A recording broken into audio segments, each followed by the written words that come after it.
Kung sa tunga sang kadulom, may kasanag nga magtuhaw agon mangin gabay sang imo pagpanglakaton.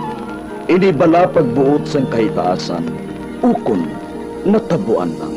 May maligno gidayhan? Kung ang isa kapatay hinali nga mabuhi, makasiling ka pala nga ini isa ka milagro o kung kahimuan sang siyensya. May impyerno gidayhan? Ini nga pala mangkutanon, pagasabton sa siling nga palatuntunan. Mga misteryo, sang kabuhi. Mga misteryo, sang kabuhi. Kasaysayan nga hindi mapatiyan. Apang nagakatabo, kung kamo may kasaysayan nga daw hindi ginaandan, ipadala lang diri sa aton palatuntunan.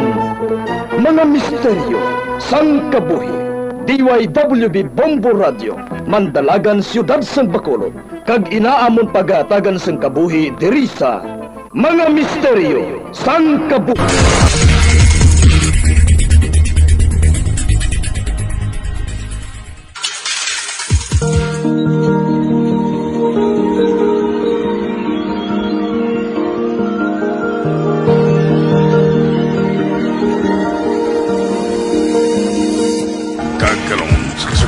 Sa ton matahong sa bilangon sa ton palatuntunan, mga misteryo sang kabuhi.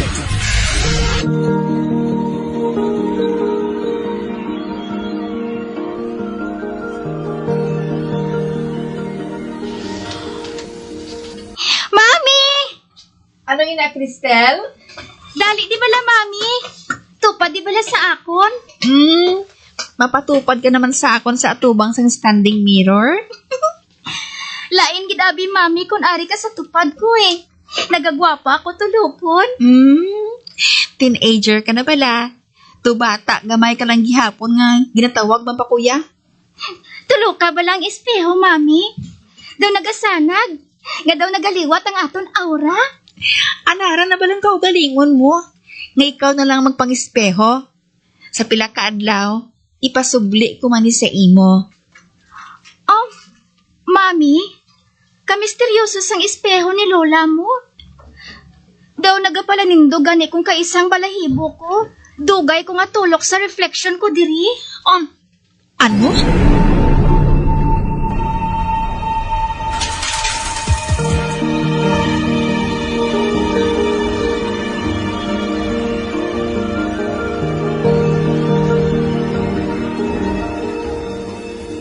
Kamusta ang school mo, Cristel? Okay lang gid, Daddy. Nothing special. Ate, wala ka man siguro kapasaway sa mga teachers mo, ah. Tungod wala pa man kami ginpatawag, eh. Hindi na pagpuwang amuyo pa. Dad?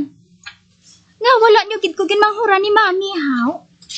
Para nga mahatagan ka ginamon sang 100% nga atensyon. Medyo late na abing edad ko eh. Kabuday na magpamata. Wala pa din nga daan si daddy mo. Pag pinakabulan kung makapanaog sa barko. Kung mama naman gid ako sa pila ka adlaw, Mami. Hindi ako maluyag nga magbulagay kami sang Malawig. Pareho abi sa mga OFW. Nahangpan ka namon, anak. Pero sa subong, studies first.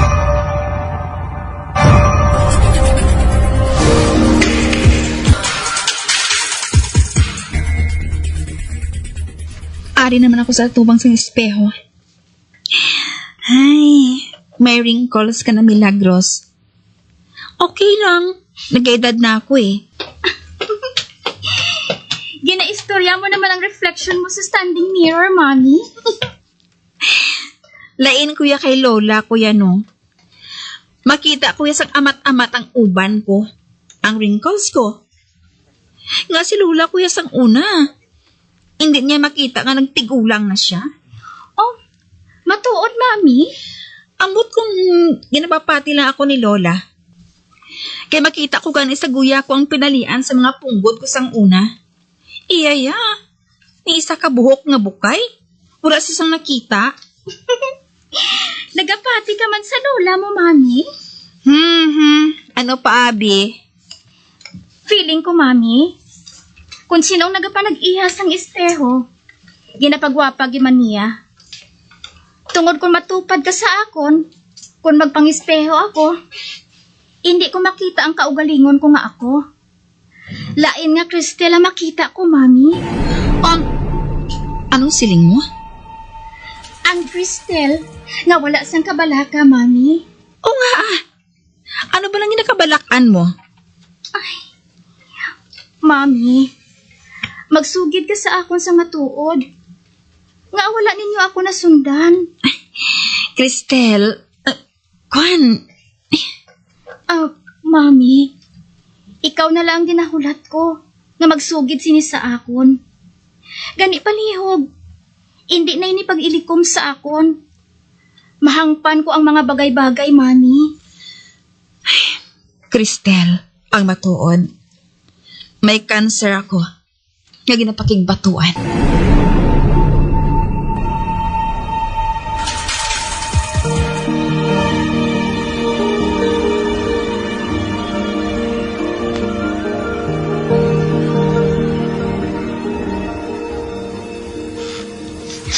Sa tagsa nga magtupad ka sa akon, sa atubang sa imo espeho.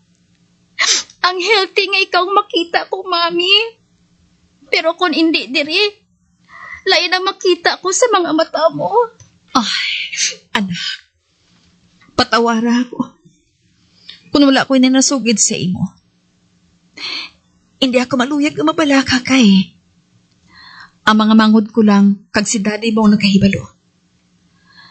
Inasuportahan nila ako. Amo ina, nga may ikasarang ako nga magpabulong. Pero, hindi mapaktan. Hinali lang ko no ini nga mag-active liwat sa lawas ko.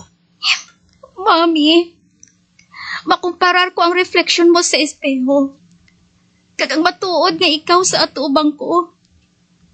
Mahimo bala. Magbalik ka liwat sa doktor mo, Mami. Cristel?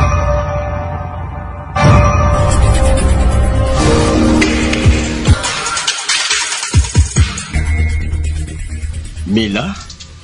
Nga hula kagid maghambal sa akong parte sa ginabatyag mo sa lawas mo. Si Cristel pang nakapiyar sang kinalain sa mga hulag mo. Ambot, Juray. Abi ko, dala lang inis ang pag-edad ko. Relapse na gali. Mabalik kita sa treatment mo. Paano kung hindi na masarangan sang lawas ko? Hindi ka maghambal sila, Mila. Himuuna mo ng tanan. Maayo ka lang sa ginabatyag mo.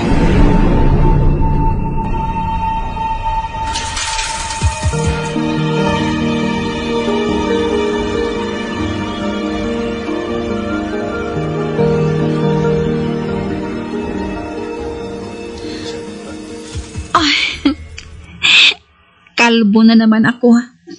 Ang importante, ginabulong ka, Mami. Magpaayo kagid para sa akon, ha? Hindi ko mahibaluan kung maano ako kung bayaan mo kami, Mami. Anak, arang espeho. Saksi sang tanan nga ginpautwas ko.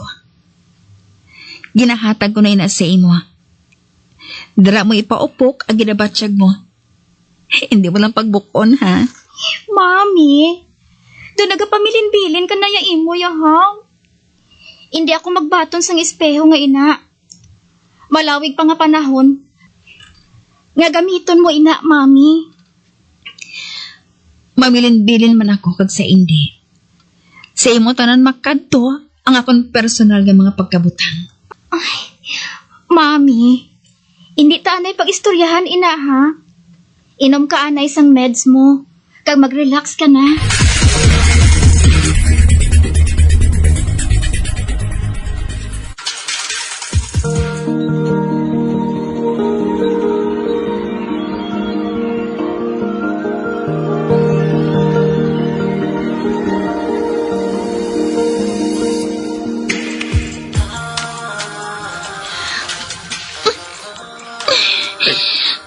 Mila?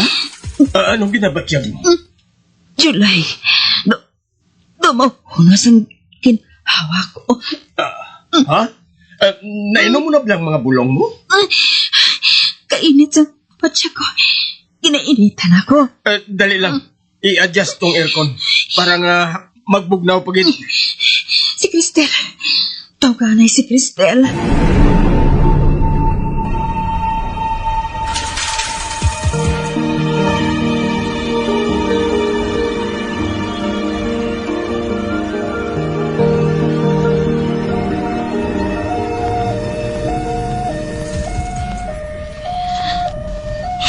Mami, bato.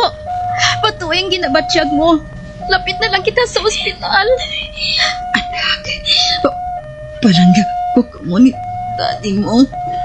Mila, walang kagamanamunan. Kaya hindi kami pagbayai.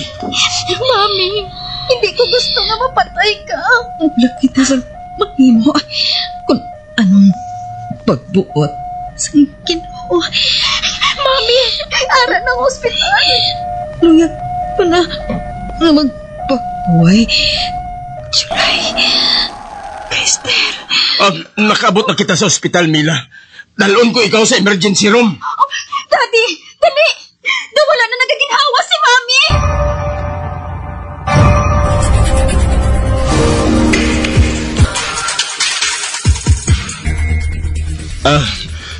Cristel, anak, okay ka lang? Daddy, na-miss ko lang si Mami sa college graduation ko. Amo man siya na ginabatyag ko. Wala na siya makaabot. Daddy, hindi ka magpalayo sa akon, ha? Duwa na lang kita ang nabilin. Oo, Cristel. Hindi na ako magtrabaho sang malayo sa imo. At ipano nato ng isa kag isa. Salamat, gid, Dad. Hindi na ako maluyag na mag-isahanon sa aton balay.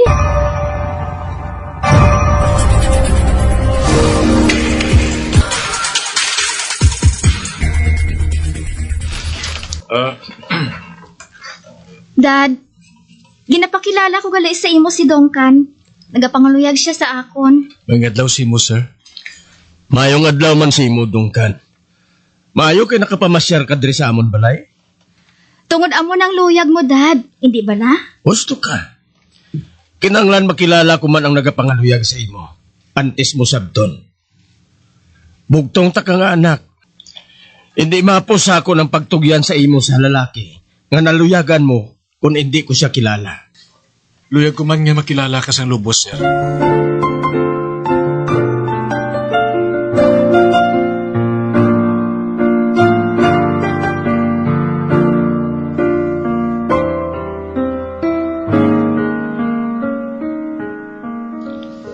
Cristel, anak. Dire na lang kamo istar ni Dungkan sa balay matapos ang inyo kasal. Para man ni sa imo nga ton balay, ah. Dad, antes pa kami nagkilalahay ni Dongkan. May balay na siya gaging patindog sang amat-amat. Para ko na nga may pulian na sila sang iya pangasaon.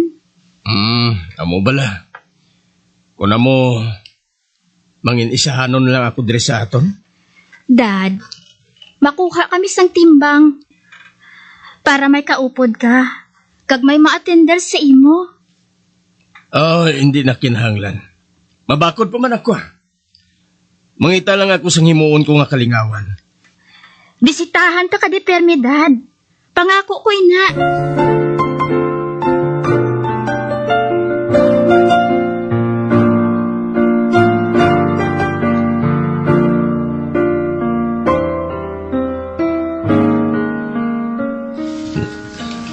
Dad, namambal mo sa ginluto ko nga tinulang nga isda.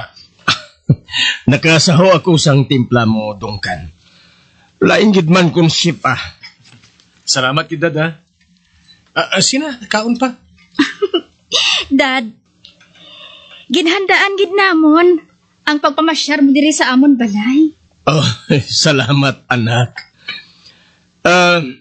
Cristel, ano galing plano mo sa mga gamit ni mami mo? Dad, hindi ko man di madala tanan sa amon gamay nga balay. Kinahanglan mahimos ta na mga personal naton nga mga gamit. Tungod sa madason nga si Mana, maabot ng pamilya nga markila sa aton balay. Yawat pang income sina nga ibakal ko sang gina-maintenance ko nga mga bulong. Didto ta na lang ani ipamutang sa gamay nga balay nga rentahan mo, Dad. Ang iban, ipanghatag ta na lang sa aton mga kaparyentihan. Paanong espeho ni mami mo nga ginhatag sa imo? Nasubuan ako sa tagsa nga makita ko ato, Dad. Ibaligya ta na lang siguro ang iba naton nga mga gamit, Dad. Savings mo na lang dayon sa bangko. Sige. Amo na lang sinang buhato naton.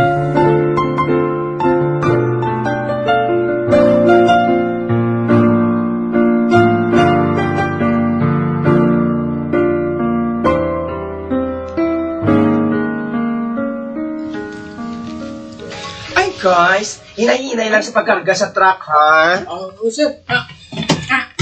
Kasubo nga makita ang aton mga gamit. Nga ginakarga na sa truck sang iban nga tao. Hindi bala? Dad, hindi taman abi magamit ang mga ini. I-let go ta na lang, gid. Kung sa bagay. Magkalaguba man lang ini kung hindi natin mamintinar. Hoy! Hinaya na pagbutang sa istanti, ha? Sigurado kang ang standing mirror ngayon ibaligyat naman sa buyer ngayon, ha? Oo, Dad. Total, dumaan naman ina.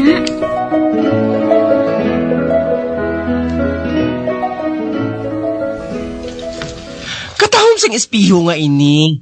Sigurado ka nga ibaligya mo ini sa ako ni Cristel? Oo. Iya pa na sang akong great-grandmother. Hindi man abi ako mahilig mangolekta sa mga nakaraan ng mga gamit eh. Ay, kabakot sa kahoy sini, ah. Malahalon siguro ini nga klase sang kahoy, ay. Wala gid ako sang ideya. Don't you worry. Ako nang bahala sa mirror nga ini. Hakwaton ko ini para nga makarga na sa truck. Ate, sige ikaw ang mahibalo. Ay, akon ka na ha. Dalon ta ka pauli. Hakwaton ta na ka. Ay! Oh, Diyos ko! Ay, OMG! Hinali nagbusag ang standing mirror sa ginakwat ko. O hindi. Napudpod gid ang amo nga espeho. Ang frame na lang ang nabilin. Ay, Cristel! Ay, hindi magupod sa ako ng espiho. Yung basi ko hindi magsugot ang tag-iya sini nga dalon ko.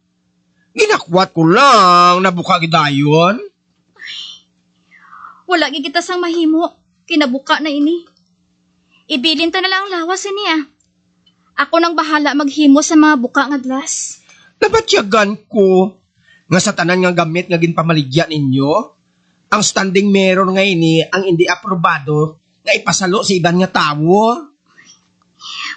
Lola, Mommy, sorry gid. Kung napensaran ko nga ibaligya ang espeho, nga ginhatagan ninyo sang importansya. Wala gid ako maglaom nga mabuka ini. Kung naakig man kamo, sorry gid. Patawaran ninyo ako sa nanging desisyon ko, Lola.